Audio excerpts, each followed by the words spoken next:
Alright guys, how's it going? Awesome Soul back again with some more Starmade quick tips. And today I'll be going over other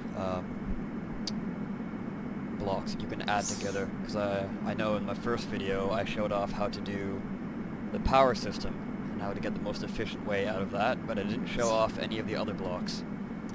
So this video should be fairly short, as most of them are fairly simple to pull off. But I'll start off with the thrusters.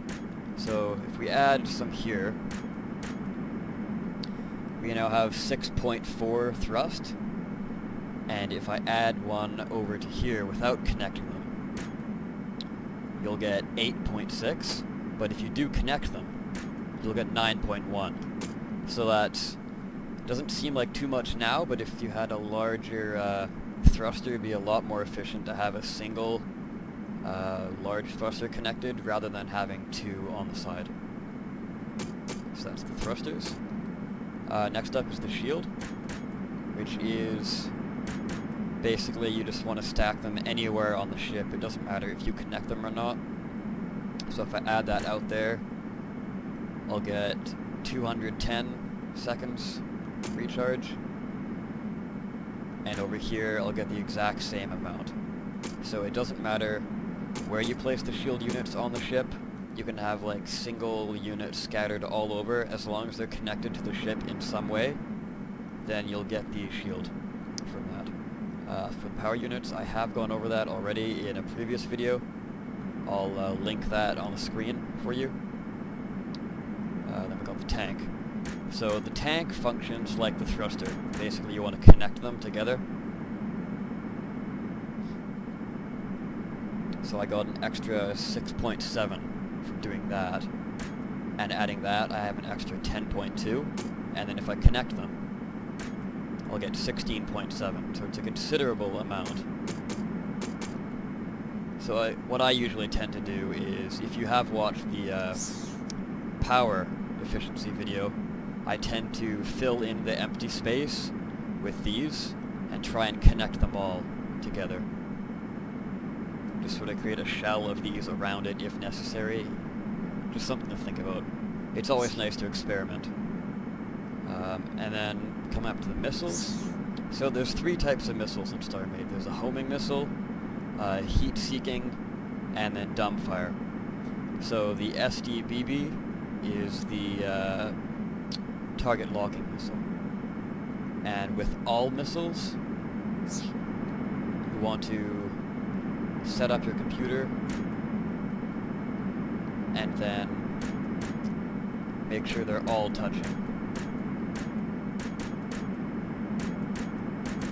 Just like the power cores. That's not to say it could be a good idea to have multiple ones stacked up. See, if I have these, this one and this one, it will fire two missiles. So if one missile misses the target and the other one could hit the target, you never know. But once you have, on smaller ships, it's a lot more efficient to have one large array, because when they're small like that, it's going to take a long time to recharge and reload, up to like 20 seconds sometimes. So it's probably a best bet to go with a single large one, unless you get to larger ships like this, and then firing a big volley would be possibly a good idea. Next up is the antimatter cannons. Again, they function just like the missiles, well, in the way of stacking, it is. So you see these two lines here?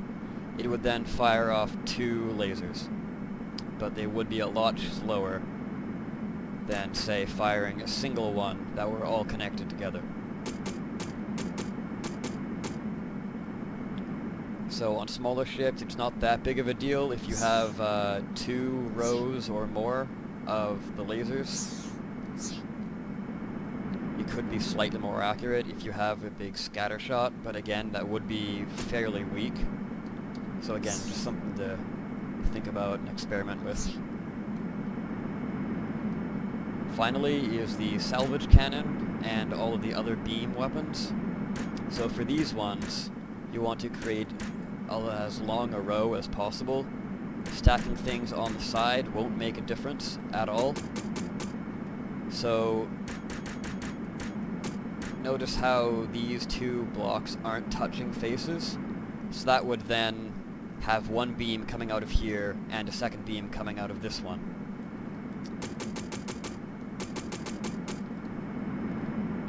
And there's a few other beam type weapons. There's the power drain beam, the power supply beam, and the astro techno beam, which all function the same way.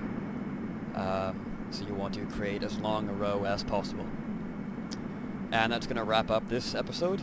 I know it's a bit shorter, but if there's anything I missed or something you aren't too sure about, leave a comment below and I'll try and get another video up for you. So anyways, this has been Awesome Soul, and remember, stay awesome. See you next time.